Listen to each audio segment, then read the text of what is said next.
Hello, and welcome back to the Fixing Football podcast with me, Martin Naylor. I'm here with Liam O'Meara, as you can see if you're watching on YouTube.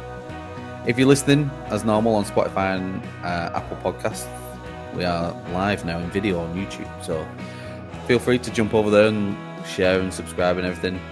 But tonight we're going to be talking about this new format of the European Cup and the European trophies and leagues that have been going on this year, the Champions League, the Europa League and the Europa Conference League. Are they easier now? Are they easier for English teams? Is Britain going to start to dominate?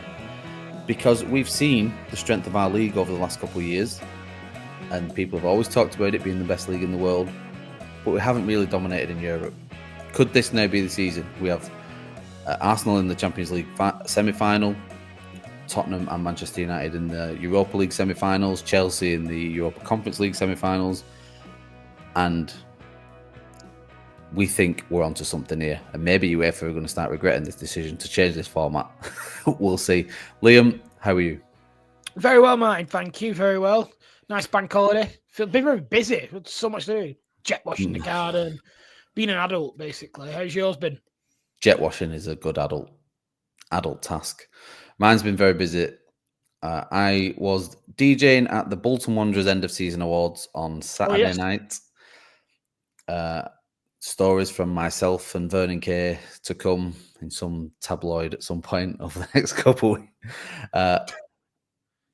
And where was I? On Sunday, Bank Holiday Sunday, I was at 186 on Deansgate in Manchester, and that was a really good night. Great venue, but very busy. Wife is getting big, very pregnant, so we are moving ever closer to the drop-in of the next one. Yes, so the emergency Liam hosting episodes. Yeah, Liam's doing some solo recording soon. You'll know why. But let's get into our topic this week. Europe, the Champions League, Europa League, and Conference League. We've said a few times that we're a big fan of this system, this format, this new style. I mean, is that still your overriding impression of it? Definitely. I think it's been a really good shot in the arm across both. And for a lot of different reasons, I think we've talked about it quite a few times at different stages of the competition. The knockouts are the knockouts. There's not much different here. And it's still all pretty much the same teams that you would the same faces that you would expect to see that have got far from this level. I suppose with one slight difference, which we'll get onto in a little bit. But yeah, I think it's been a big success this year. I think something we've not really talked about, maybe we leave a little bit of time for this, either at the end or a different episode, is the Amazon element. Maybe taking the top game, really, which has been not that much of a problem until the knockout. Like the Arsenal PSG game on Amazon was a bit of a pain. And yeah, so I think it's just another subscription to watch football, isn't it? When it used quite a tired thing to talk about, but it is frustrating when it doesn't seem to have been talked about that much this year with Amazon sneaking in. Well, I think Amazon have done a good job, really, in terms of the broadcasting. I don't know what the majority of opinion is on it. For me, I think it's quite a good service if you're already an Amazon Prime member, that is. If you're not, it's probably a pain because you're already paying 45 quid extra a year for TNT or whatever the other Sky packages or whatever packages that you want to get hold of. But they did lose the Premier League this season as well. So midway through the season, it was their final run of, they do like I didn't realise fixtures. That. Right, okay. I think it was the ones before Christmas, and that was the end of their contract. So there's no more Premier League for at least another 2 or 3 years. Have they just gone back to Sky and TNT, or is there a third? Yes. No, it's just gone to them. Right, okay. So I think they've doubled down on their Champions League and European coverage. So I don't know. Yeah, they haven't really touched on it. I don't mind it, and to be honest, I can only see it growing. The more it grows, the better. Do I say the better it is for everyone? No, it's probably not. You're right. It's another it's another subscription. No, you're right. Yeah, it's not. It's another third party. I think that's the issue. It's not. Yeah. It's don't get me wrong. Like, competition is good in business, but it just seems to be not in this industry. It just seems to be more and more money for the consumer. It's not like one of your other subscription goes down because these ones go to it. So exactly, yeah. You know, like, and Sky Sports seem to be commentating with stuff like Baller League now, like on genuinely Sky Sports football channel, which is not, that is not what I'm paying for. I am not happy about paying for that, but that's another conversation altogether, I think. That is something I would like to cover at some point, because the viewership on Baller League is I'm sure amazing. It's great. Yeah, I'm sure it's great. They're getting like 500,000 concurrent viewers just on YouTube. Then it's also being broadcast on Sky. It's on every social media platform. It's on Twitch as well. I'm not even sure what their numbers are, but I'm sure they're ridiculous. Yeah, they've hit with something there, but we will get onto that another week. The Champions League, Europa League, and Conference League this year, we haven't seen the teams dropping down. So there would be a selection of teams who drop down into Europa League from the Champions League and so on and so on. We haven't seen that this year because of this new format and the way the matches are broken up with a longer group initial league table stage, however you want to phrase it. But in turn, this has made, in my opinion, and I'd like your thoughts on it, it has made the Europa League a far easier competition to win, especially for English clubs, because we have been saying and being told, and it being shouted from the rooftops for the last however many years that I've been alive, that we have the best league in the world, the strongest league in the world. Our 15th place team wipes the floor with the La Liga's 15th place team or Serie A's 15th place team. Let's call it that for an example. Yeah. So we're seeing, our previously 7th, 8th, 9th place teams now in the Europa League with ridiculously more amounts of money to spend and not having the competition of them Champions League teams dropping in like an Atletico Madrid or a Sevilla every other year who go on and win it or something like that. United have got to the final quite a few times on that route, haven't they? Through that, yeah, for right. I mean, so do you agree that these competitions are now easier for English teams? And do you like the fact that teams aren't dropping down? I'd go one further. I'd say I think it's undeniably easier for every team that's in it at the start. No matter, I think I agree. English teams are one of the strongest that will go in there, no matter who it is. But I think it's easy for everyone. Anyone that starts in the Europa League, it is easier to win because you don't have those higher ranking teams drop out. Yeah, it's definitely better for everyone. Yeah, you don't have that unknown. It's quite literally undeniable. It is statistically and to the eye easier to win. Of course it is. So given the strength of our league and our teams, like who is the equivalent of a I'm trying to think of your stereotypical 7th, 8th place team in the Premier League, Brighton. Who is the equivalent of them in La Liga?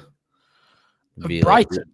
We're looking at a Girona or Deportivo. I don't even know how they're doing anymore. They're Segunda, aren't they now? Yeah.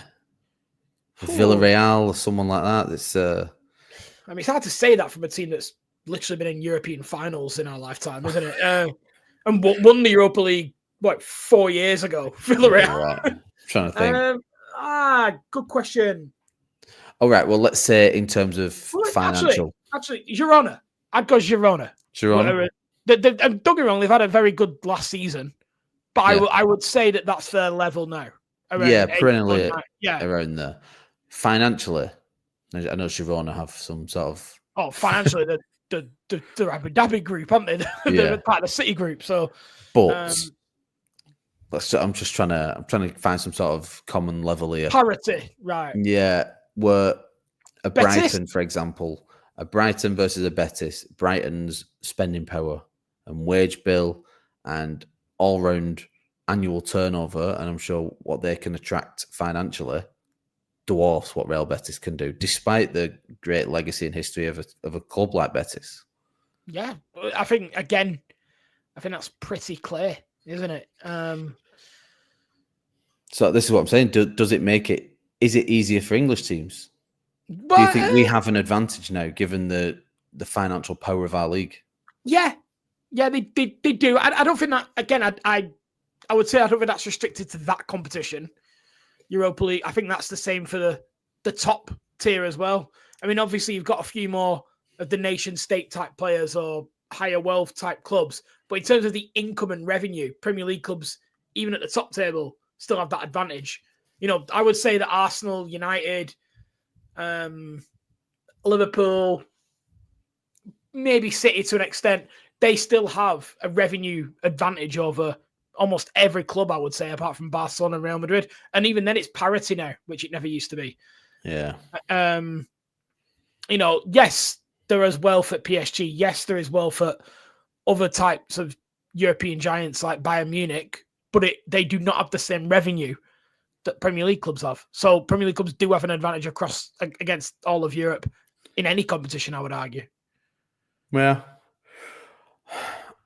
that's been my point. If you look at like the Europa Conference League, let's say that's our 9th best team, and Chelsea, who by all accounts had a stinker of a season last year, have now with this £1.5 billion squad that they've got, have ended up in the Europa Conference League.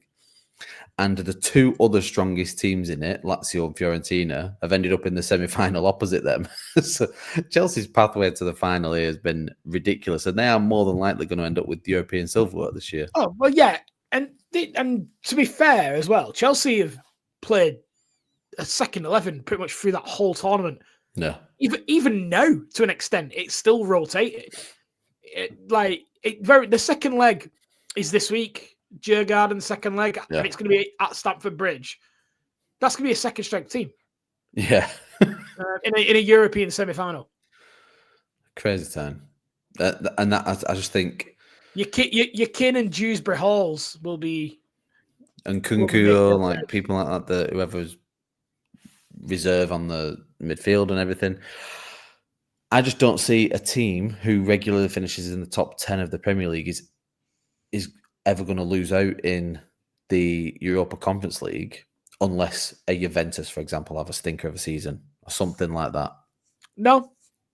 The honest answer is they won't. The Conference League particularly is open for this because that will usually be 7th place, won't it, in the Premier League?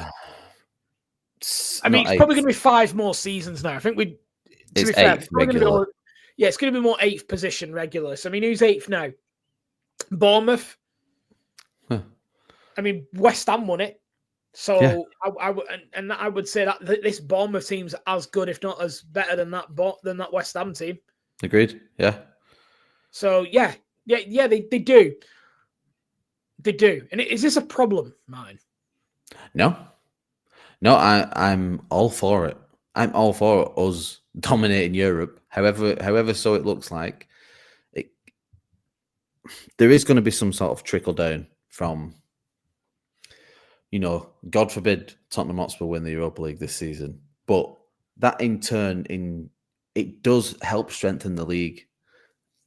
And above everything else, I'm a fan of football and the competition that we've got. We're so lucky that we have this competition in our league that, I want to see it. I want to see all the best players here. I want to see it all. Preferably, I'd like Arsenal to be on top. Do you think the teams should drop down? Like in previous seasons, we have seen that those teams drop down. Do you think they should? No, I hate it. I hated it all the way through. And I love the fact that they don't. I wonder how teams are going to... I think you're right in that Chelsea have done the Europa Conference League right, and I wonder if teams are going to be tailored more to that, even in the Europa League as well. The only thing with the Europa League is that the prize is so much more than the Conference League. Yes, it's an amazing prize. It's not even a qualifying position. It is a group stage position. Yeah. League phase position to the Champions League. So it's an amazing prize. Well, Arsene Wenger's been out this week with some new FIFA/UEFA idea of his that is usually out. And, 50% of this podcast love Arsene Wenger. So... Yeah, no. Right. I'm not disputing that you love Arsene Wenger, but you like Arsene Wenger, the manager of Arsenal. Yeah. Not Arsene. Do you like this Arsene Wenger now that just World Cup every year, Arsene Wenger? Yeah, it's just like a man just sort of talking to himself in I just think these ideas are just nuts. I think if he comes out with a few headline ideas every every sort of 18 months. It justifies his position. It's a nice little retirement plan he's got going. Yeah. Anyway, For the listener that hasn't seen his this, comments are that he suggested teams shouldn't qualify for the Champions League should they win the Europa League, stating that they should just automatically qualify for the Europa League again. To which I disagree, because that prize of the Champions League far outweighs the trophy. There is so much more glory in being in the Champions League and so much more financial than being in the Champions League than what that singular piece of trophy does for your club. Honestly, Tottenham are different, but Man United will not care about winning the Europa League. They will care about the fact that they're in the Champions League next year. Yeah, I agree. The Conference League's different, but I do think that winning it should automatically qualify you for Europa League. Which it does. I remember that with West Ham. That's what happened with West Ham. So correct. So unfortunately, I don't agree with him. But can you see his reasoning there, his logic, like why? No, I honestly think that if it wasn't Tottenham in the semi-final, he wouldn't have made this comment. And I think it does come from that idea of the prize is too big, and we'll get onto this a little bit later. But it's almost how good is Tottenham's season then when they've had such a shock? It's almost not fair that they're able to recover the season. But I don't say I empathise with that, because I think it's just you should worry about yourself a little bit more. But and we'll get into the Arsenal thing later. But it's such a big prize, and you could watching those semi-finals, and I was flicking between both of them. They were massive games. Like there is a lot riding on them, and that if you didn't qualify for the Champions League, I don't think you'd have anywhere near the same jeopardy. Exactly. That prize makes the competition. Yeah. Especially like from the quarterfinal stage onwards. If you get like a Bodo Glimt, for example, like in the semi-final, it makes so much more for them. And I agree that it is easier to win, which we've already talked about. It's still not easy to win. One of Tottenham and United won't win it. They're not both going to win it. It's almost like we're in like Schrodinger's Europa League now, where they're both in it. Because like, you know what I mean? Like the one of them will not win it. And United are very, I'm not going to say fortunate with that semi-final, but they very much got, everything went their way that night. That, you know, Athletic Club were very capable of winning this as well, in my view, especially with the final being there. So everything went United's way on the night. They could and there's been times where United nearly went out. Like Lyon, they were within seconds of going out. Oh my gosh, yeah. They've rode their luck really hard. I thought the red card was really harsh. We had a few back and forths in the WhatsApp group, but I thought the red card... the red card was ridiculously harsh. Which really harsh. And consider the coverage of United on TNT Sport is horrendous. This is another episode in itself, but please just make your point. It's like watching MUTV. It is horrific. Horrific. And it's completely shameless. Like I don't understand the editorial of that. Like it's actually hard to watch.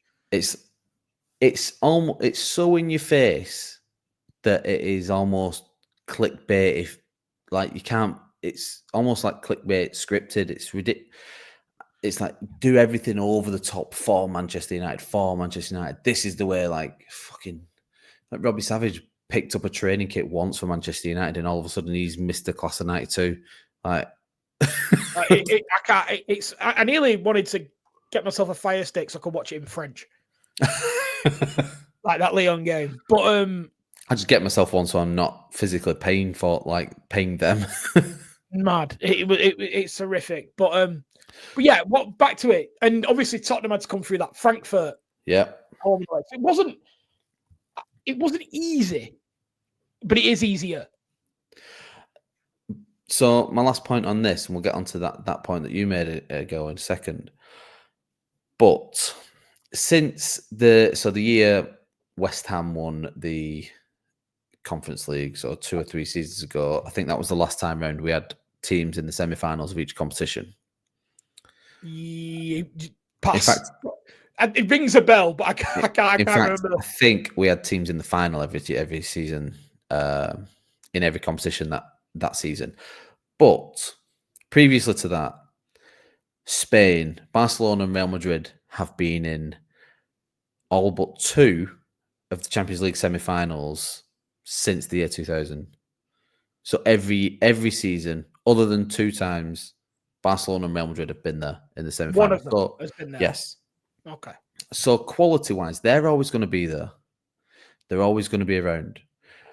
So the cream does rise to the top in this case. You are keeping that competition. But, and I did a little bit of a breakdown. So Spain, so La Liga, 61 appearances in semi-finals since the year 2000. So 2000-2001 season. Which competition is this? Champions League. This is Champions League. So right, these semi-final appearances. So I'm saying semi-final because no. I think semi-finals are a good marker for.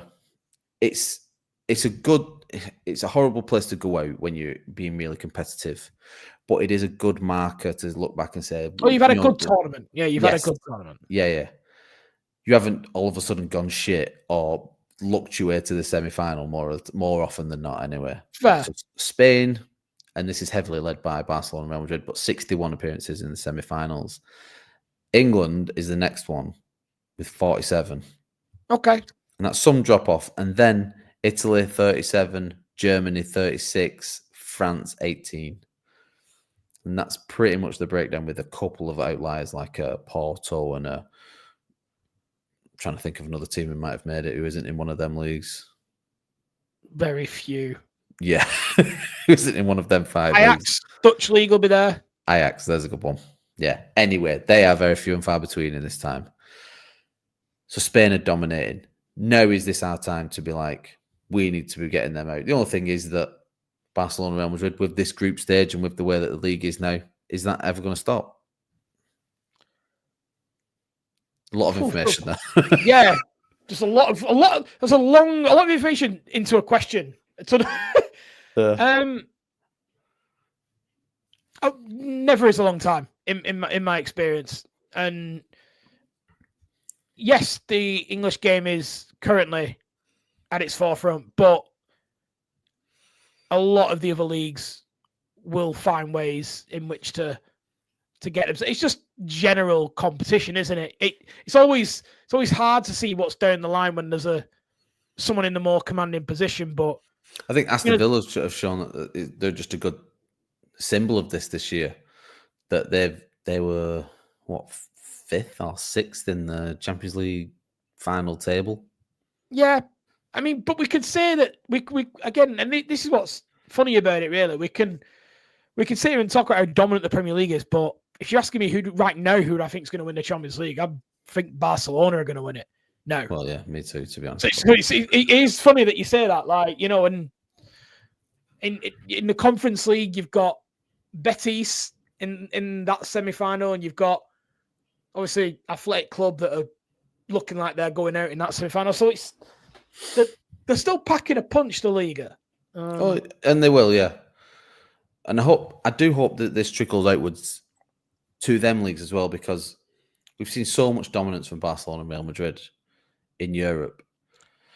You could argue that we've seen it in the Europa League with Sevilla and Villarreal over the Emery era. But there needs to be some trickle out as well into like the French league and... Well, it is. It's just not... I think... And this is maybe a point worth talking about of how successful these competitions have been, because you've got teams from like much less commercially viable leagues that are getting into group stages. You know, people like TNS in the Welsh League getting into the group stages. You've got Irish representation in the group stages. You've got Scandi clubs that are getting through into the knockout, like Bordeaux Glint, on the back of these competitions. So there is very much a trickle down. It's just that the thin side of the wedge, that's going to be very massively. Yeah, that's going to be a bit more difficult. But in terms of like distribution of TV money, it's been a massive success in terms of getting money into. The only problem is that those types of clubs may become absolute monopolies in their own leagues. You know, the ones that do qualify for group, you know, they end up like completely like running away with the league every year. Like, but you know, you can. There's only so much you can do. That's true. Final question then or discussion point on something a little bit more close to home. But so that sort of wraps up our chat about the league anyway, and where we've come to with that point. But if Manchester United or Tottenham win the Europa League, have they had a better season than Arsenal or City? This is what it all comes down to, isn't it? This is a big point, and it's been a big talking point on socials. Yeah, because fundamentally, I think your view on this comes down to, not you as in Martin Naylor, I meant like you as in whoever's listening. It's really fueled by your biases to this. So it's easy for me to talk about it because I don't care. Like, it's not, I might have a dig at someone for a laugh, but I'm not as invested in this question as other people. But it is a real thing that I think motivates. I think, for example, this is what motivates Wenger's comments completely. That he's almost, in his head, preempting this idea that Arsenal maybe don't go through against PSG. He was sat there watching the game and he probably thought, oh, Arsenal's form's dipping at the wrong time here. So maybe it isn't, right? We'll talk about Arsenal as that game later on. But I'm wondering if in his head, he's concerned that in a month's time, there's going to be Spurs fans ringing up TalkSport explaining how Spurs had a better season than Arsenal and Arteta's fluffed it yet again. And that they're the ones that won a European trophy. And if you look at the two clubs' achievement this season, they both qualified for the Champions League, but Spurs have a trophy. Yeah. And I think that is the concern. And you can imagine an unnamed Man United fan that we know would be very much peddling this. Very much so, yeah. Do I agree with it? Do I think? Well, the question is, would I prefer to be in their shoes than mine? From an Arsenal fan looking at a Manchester United or a Tottenham fan.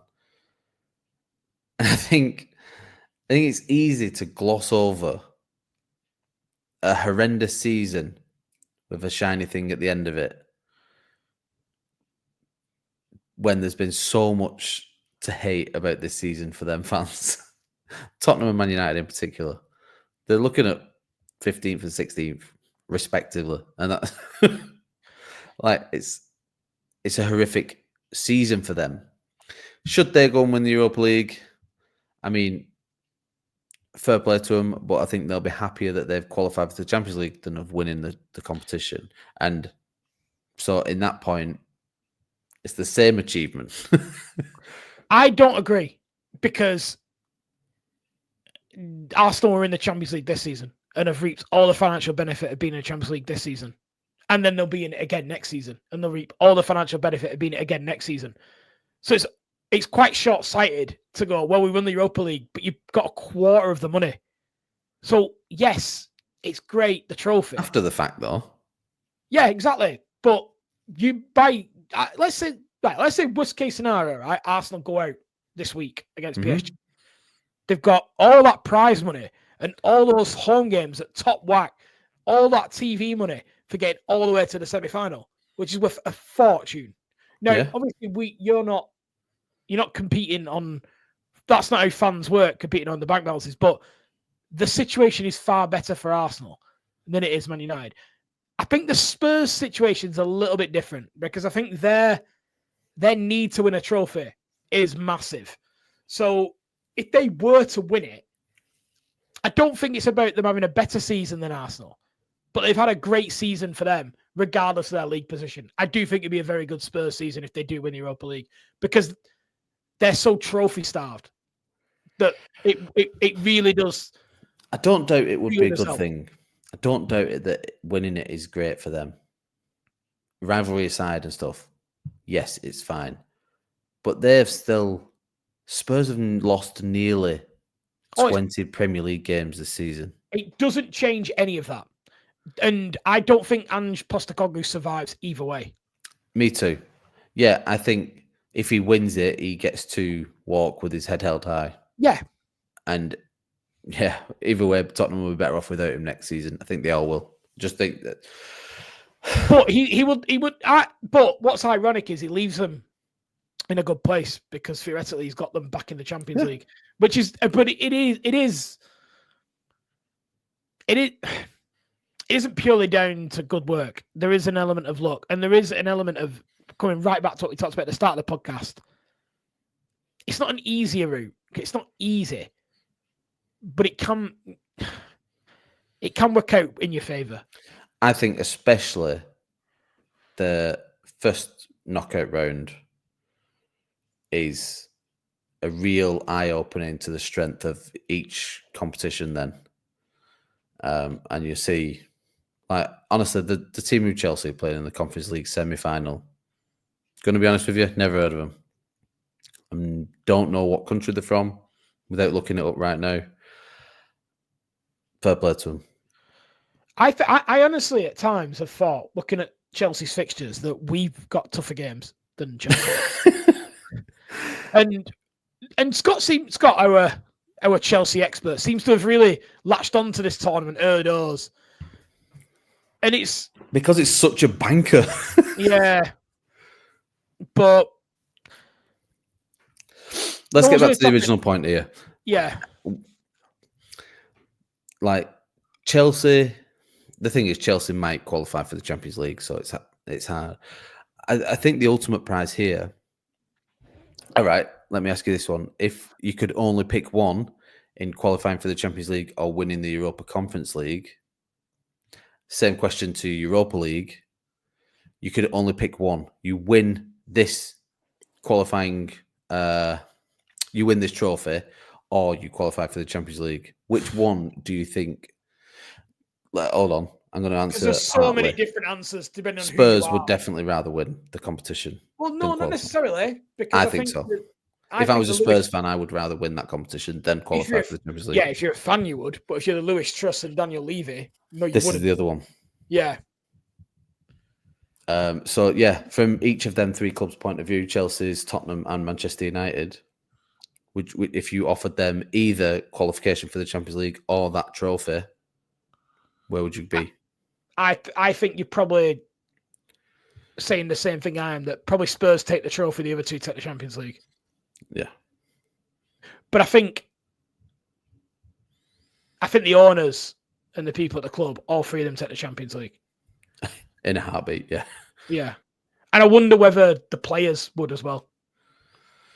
Some of them, a lot of them would, yeah. Definitely. Yeah. I'm not saying players don't care about trophies, because of course they do, but I think they would care about playing at the absolute pinnacle more. Yeah, and I think that's where I would lie if I was a player. Especially the Chelsea and Tottenham players would fall into that category more than the Man United players. I think Man United's got a generally younger, naive's a slightly negative word, but that vein runs through their squad a little bit less so than the others, where I think Chelsea and Tottenham, given the current state of their clubs, aren't the final destination for a lot of them players. Manchester United generally is. That's an interesting point, and I think when we talk about United squad, I don't think United squad the players believe they're that good. Yeah. I think that's what I'm saying. Yeah, they seem to thrive at these sort of lesser competitions, and that's not a new thing. They've been like that for about 10 years. Yeah. Like there's been so many times that they've really focused on the Europa League, United, and a lot of the time is when they've dropped out, which has been shameless for me. Like it's almost like they've seen it as an opportunity to. Like a kick up the ass, like, oh shit, no, we need to do like, oh no, this is what we wanted to win anyway. And so, yeah, I look at people like, I don't want to dig out Bruno Fernandes here, but he always seems to really get up for this competition. And I'm always a bit like, really shines in this competition. Yeah, he really maybe does, it's his level. Yeah, but no, I don't think it is. I think he's a genuinely brilliant player, Bruno Fernandes, but I just think I do too. You're guaranteed to get an 8 out of 10 out of him in the Europa League. Yeah. Whereas he's less consistent than that in the Premier League. He likes to punch down. Yeah. Yeah, he does. He does a bit. Yeah. Right. Well, let's wrap up our Champions League chat there, our Europe chat. I think we made got a lot of good points. I'd like to fix something though. Oh. It's what we do, wrong hand. It's what we do. The group stage, I want it shorter. I think the group stage has got to be finished before Christmas. If we can get to that, I think this format is perfect. It's the games, though, isn't it? It's the guaranteed There's games. more games. There's more games, yeah. That's what everybody wants. Start it 2 weeks earlier. Except you. Well, yeah, you could start earlier, actually. Yeah, just start earlier. Just start 2 weeks earlier. We've got 2 more games. Yeah. I think that sort of tradition, you're either in or out of the Champions League the following year, after Christmas, and it's. Do you know what I don't think they need to do? I don't think they need to keep, and maybe there's a reason to do it, and maybe they need to stagger the kickoff times a little bit more. But for me, I don't understand why the Europa League and the Conference League have autonomy on Thursday. I think if you open that up to the Champions League as well, you'd do it. Interesting. But yeah. I don't know about that one. But I'll let. Yeah, I get what you're saying. It needs to be earlier. Let's have a quick break. Before we do leave you, please, you can see all these little icons below if you are watching. Click one of the links below in the description. Give us a share, give us a like, follow, however you want to do it. If you're listening on audio, make sure you're following us as a podcast. It would really make a big difference in terms of any algorithm stuff that helps us along the way and grow. Helps get us our message across and hopefully keep people involved and enjoying the show. We'll be back in 1 minute.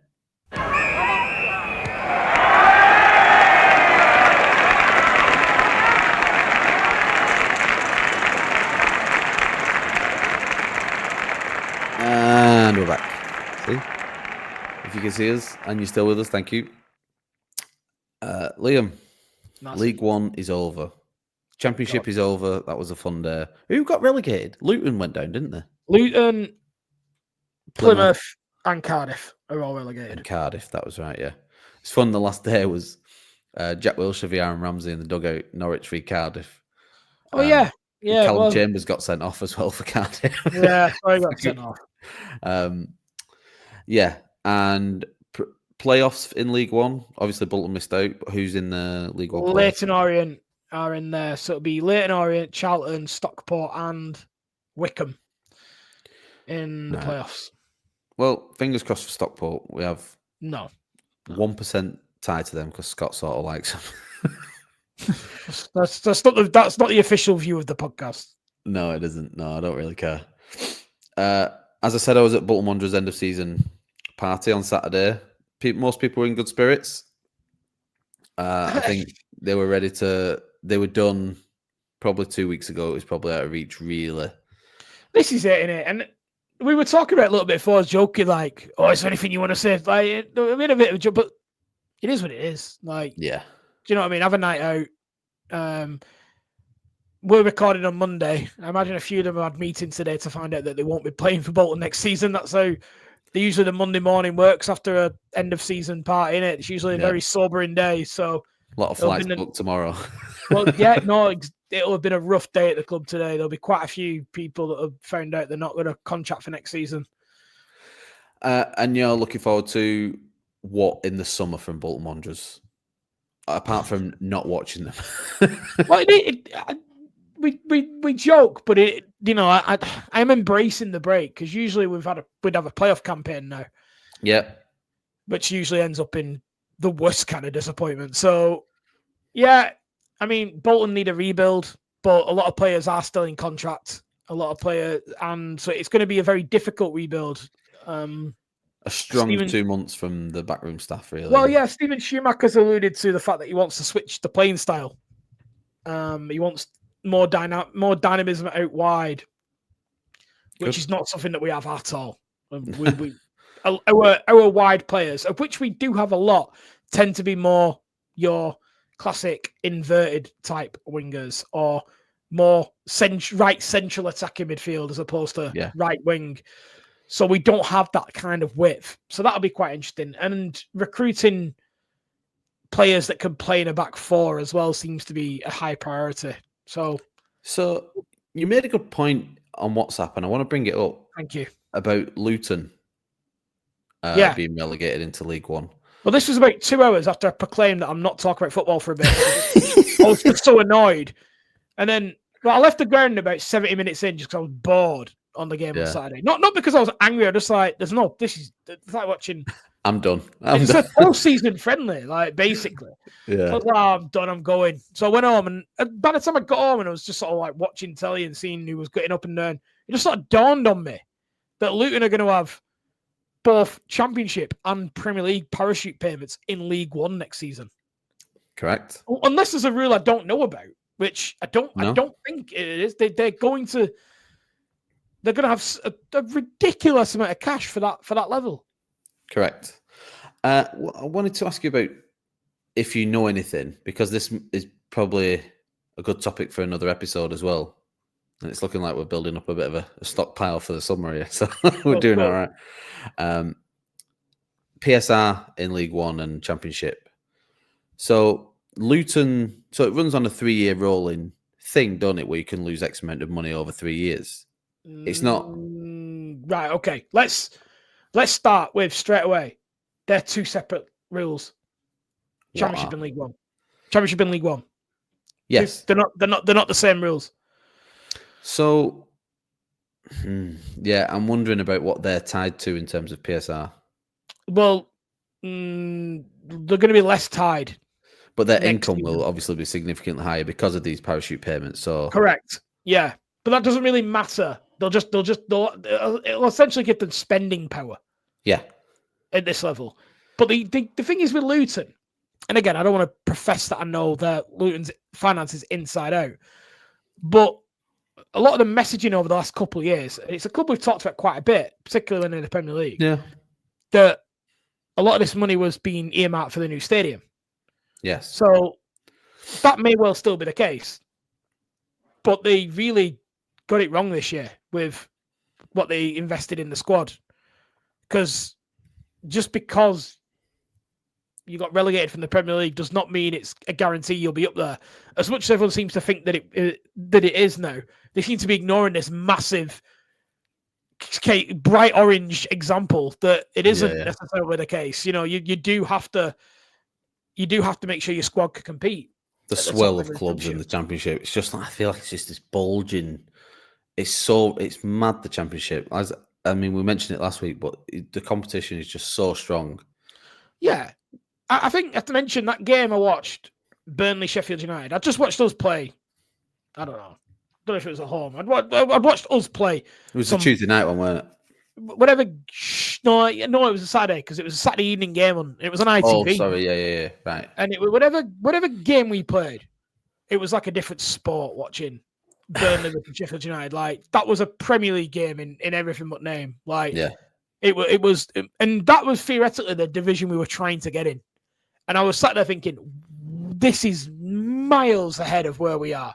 The English game is same reason we talk about in the first half of the podcast in regards to how it goes to Europe. It's true of the game. The growth is exponential. It is a proper arc, like in terms of how much you've got to improve when you go up these ladders, which I suppose is testament to what Wrexham have done, ish.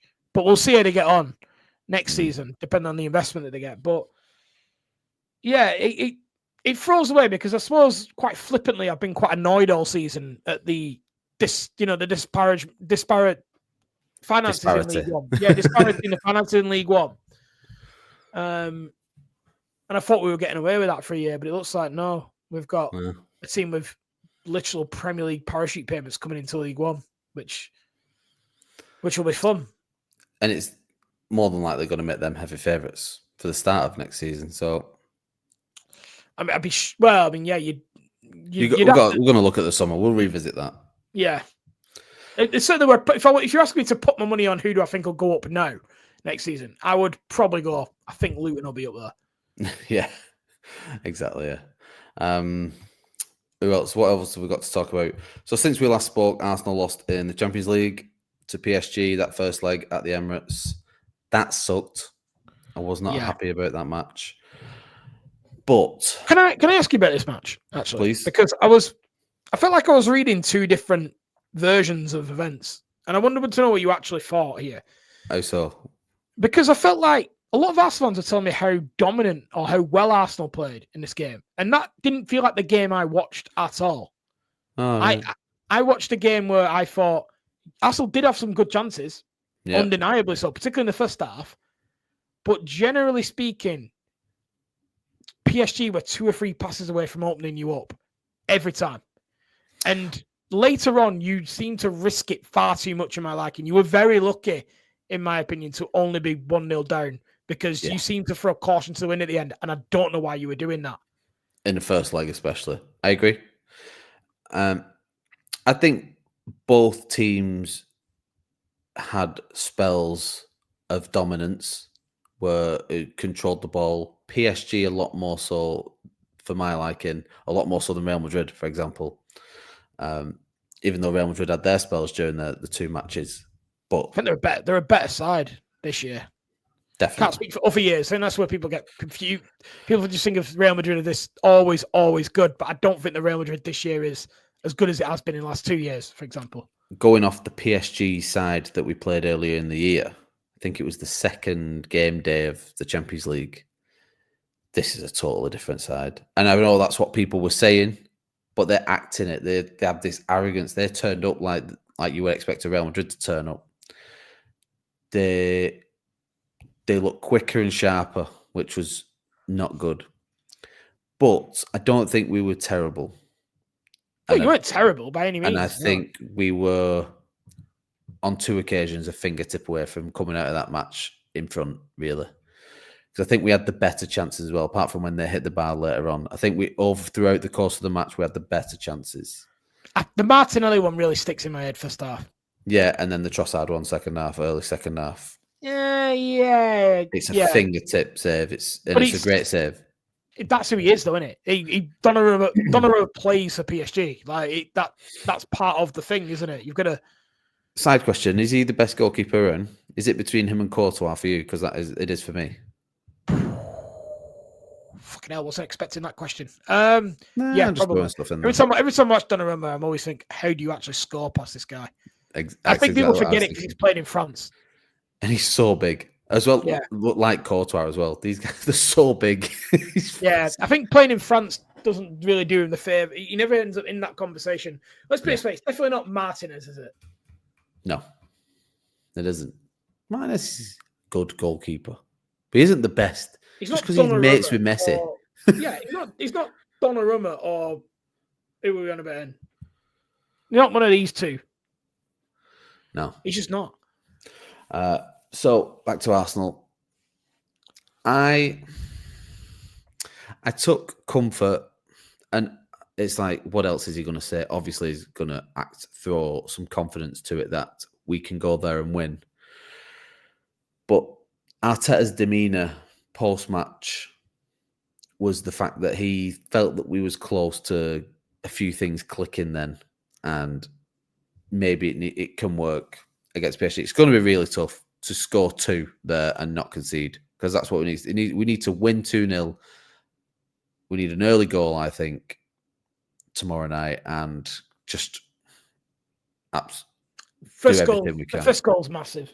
First goal's massive. I don't think we're getting 3 goals there. We just struggle. The thing is, do you think the decision to play your full strength team this weekend, and I get the rhythm argument. It's at Bournemouth, yeah. But I get the rhythm argument. I actually agree with that to an extent. But do you think you're going to win this game without it going to extra time? That would be my worry going in as an Arsenal fan. Do I think we're going to win without it going to extra time? Yeah. I feel like to win, you're going to have to. It's going to go to extra time, in my view. I feel like I'd be shocked if you get to 90 minutes with a lead over the 2 legs. That would surprise me. I don't think you're out of it. That's 2-0. I think we can do 2-0 though. I mean, but 1-0's more likely than 2. I'd say 1-0's more likely than 2-0. Yeah, maybe. Definitely. Statistically, that's not an opinion. Statistically, that is just a fact. Yeah, that's not tomato potato. I don't see it going to extra time. Maybe it is more likely, but I don't see it. Okay, fair enough. Well, then I just don't think that's the way. We're either going to score early and then go on to win, or we're not, and it's going to drag out. where we have failed a lot this season is not being able to put our chance away. Look at the Bournemouth game. It should have been 3-0 at half time. Should have been done. But it wasn't. We conceded after a fucking long throw of all things. Absolutely horrendous defensive. I think you've got a few flaws this year. Of course, I think injuries haven't helped. I think it's Injuries been is a all big overstated though. Injuries. No, I think it's been purposely understated by Arteta because he doesn't want that pinned on him as an excuse. The fans have used it quite a lot. And up until a couple of press conferences leading up to this, where he sort of highlighted the amount of...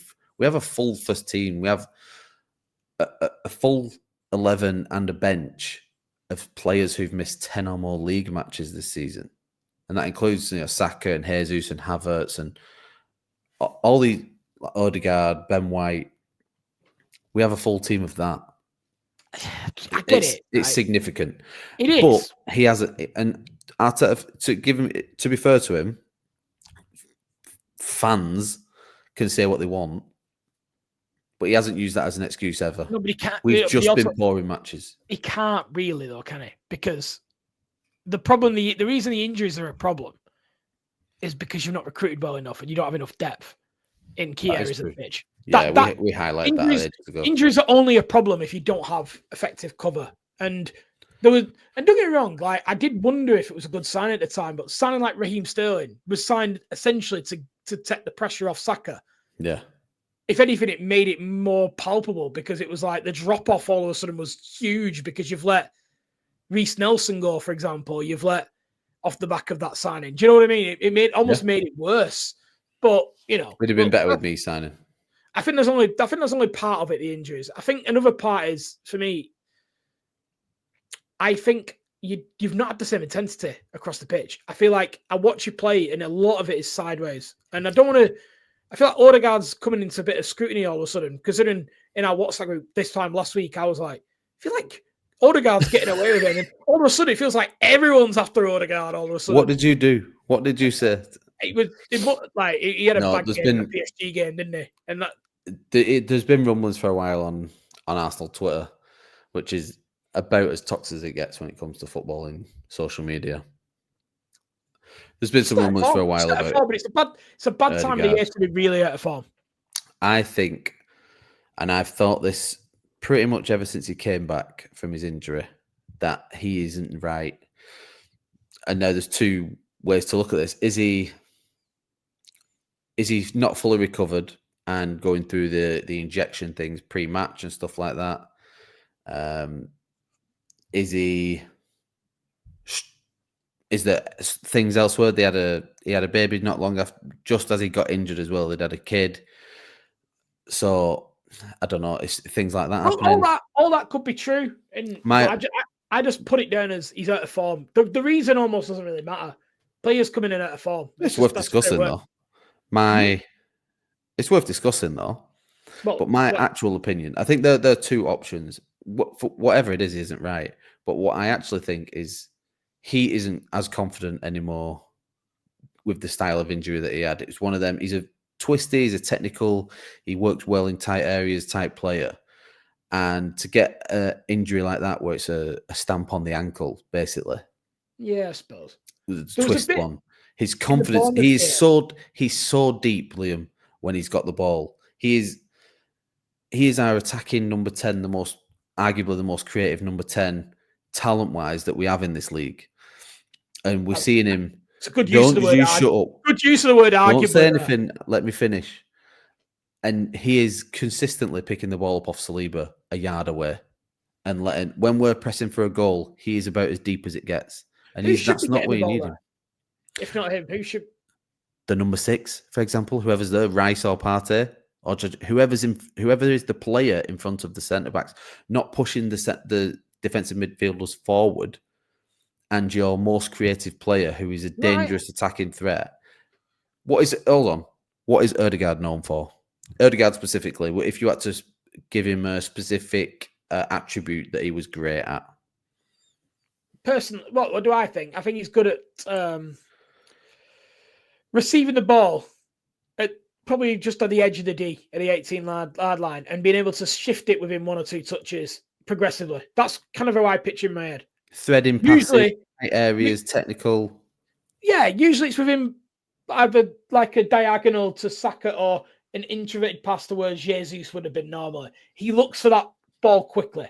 Right. Is that where you can see Odegaard now in your head? Is that anywhere near his own half? You know what I picture Odegaard doing a lot now? Is his body's completely side on. Like if I've done the video latest, every time he gets the ball, he's literally like looking at Saka to pass it to Saka. Like it's almost like he's playing football, like like he's learning how to play it. Yeah. And I don't want to. I've mentioned it before, but I think we're so much better with taking it off Odegaard. Anyway, I don't think Odegaard's right. He hasn't played well for a while. Played a great ball for Rice at the weekend, which I might have shut a few people up, but then we didn't win. So does it? My other one that I want to highlight for us, and I've said it before, but Ben White, I think he's such a massive miss for us. I just think he's such a better fullback than Timber for us. And I love Timber. I think he's a great defender. I actually think Timber would be better at left back if we didn't have Lewis Skelly absolutely dropping 9 out of 10s every week. This is ridiculous, this kid. But yeah, I just think Ben White is so much better than Timber for Saka and Odegaard. Them three in particular are so key to what we were good at last season. And this year, it's obviously with all three of them having big spells out. I don't even know if we've seen all three of them start a game this season. Yeah. Maybe the weekend was the first time this season the three of them have started. Yeah, I don't have an opinion on who is better, on Ben White or Timber. What I would say though, better isn't the question here in terms of who is better. I think if you're saying Timber's not that good, it's fine. No, but what I was going to say was, I do remember though last season the link up between Saka and Ben White being very important, and Odegaard naturally drifts to that right hand side anyway. So I can see what you're saying in that. Yeah. That's as much as I can add to that. Timber rarely runs off the ball. And in fact, when we did create stuff against PSG, he just started doing it. And it was like, yeah, because you've got all this room to run into. If Saka vacates that right wing, he's there. He just hasn't been doing it. He doesn't do it naturally. He's great on the ball.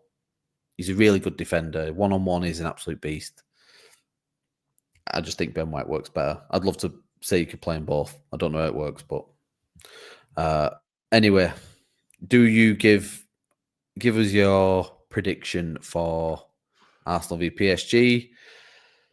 The rest, and let's do Barcelona and Inter while we're at it. Barca. No, okay, might as well give prediction of both. I think PSG win this one 2-0. No, I think. It's not sorry. I think it'll be 3-0 over 2 legs. I think it'll be a very good game. I'm not saying it'll be a routine 2-0 win. I think it'll be very close, but I think they'll just be too clinical for you. After watching the first game, I didn't think that before the first game. I do think it now. So I think that one. In the Barcelona game, this is going to be at the San Siro as well. Yeah, I still think Barcelona come through it. I think Inter again. It just everything kind of went Inter's way in that game. If you get me, like. Everything had to go right, did go right. Whereas Barca, I think, were just at they had to fight for absolute. Yeah. They were just at their level. Like, yeah. I mean, we could turn this into talking to error about Lamine Yamal, but I am a believer in I believe in Lamine Yamal. No, I don't think I've seen a 17-year-old that good. This is a scary footballer we're looking at now. Because I thought he was a brilliant player. I remember watching last year when obviously the hype around the Euros and stuff, and I thought he was a very good 16-year-old. But that game, I watched someone in the highest stage essentially be another planet at 17-year-old. He was 2 levels above anything else that was on that pitch. Yeah. And there were some serious players on that pitch. And I have to agree. God knows what his ceiling is, this guy. The only thing is unfortunately he plays for Barcelona and therefore he will always be compared to the greatest footballer to ever touch a ball. And can anyone ever live up to that in our lifetime? Do you expect? For me and you, it isn't about living up to it. It's about being the best now. It's about being the best of his time, the best of his generation. Yeah. But the argument will always be circling. The relentlessness of Messi and Ronaldo, I'd be very surprised to see anyone ever hit the levels they did for the period of time that they did it. Yeah. But I will, and it's almost unfair to do this to Lamine Yamal, but he's not listening. He won't listen. He won't be listening to this. You know, he's probably watching cartoons or something, right? But he's got homework. Yeah, exactly. What I would say is he's the best 17-year-old I've ever seen. Fair. That's what I will like. Everything else at the moment doesn't really matter. Right now, he's the best. He almost made me think about reevaluate who I think is the best player in the world just off one game. I was like, because before that game, in my head, I was pretty clear that Vinicius Jr. is the best player in the world.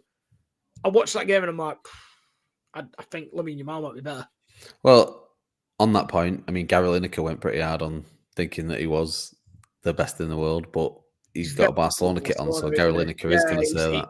Yeah, he would do. Yeah, he's very. But I think it's hard. It was hard not to think that watching that performance because it made me laugh.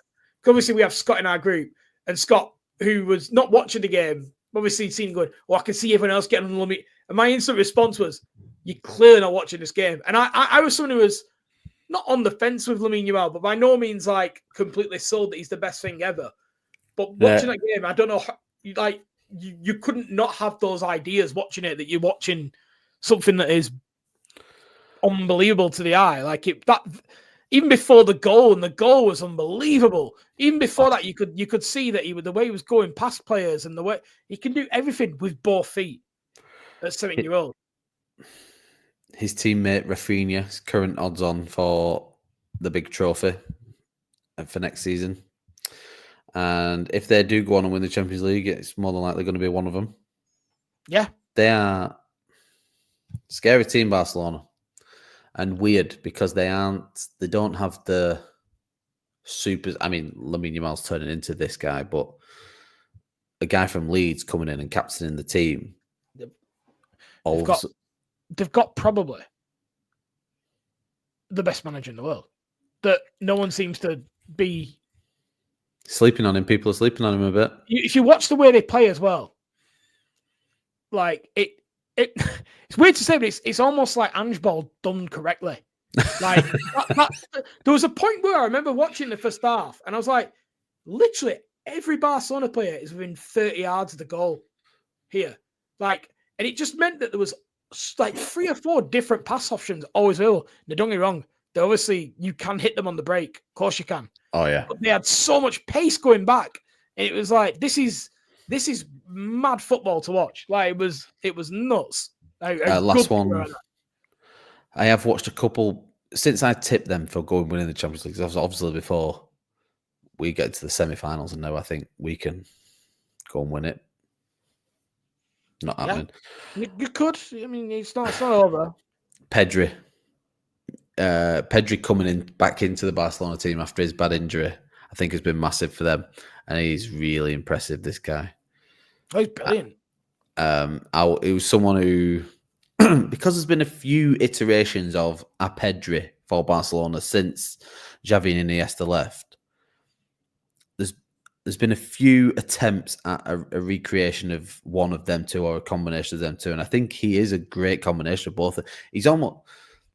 I thought Toni Kroos was a great in between Xavi and Iniesta, and I think Pedri is most like Toni Kroos, but maybe a little bit more leaning on Iniesta than Xavi. He reminds me more of Iniesta.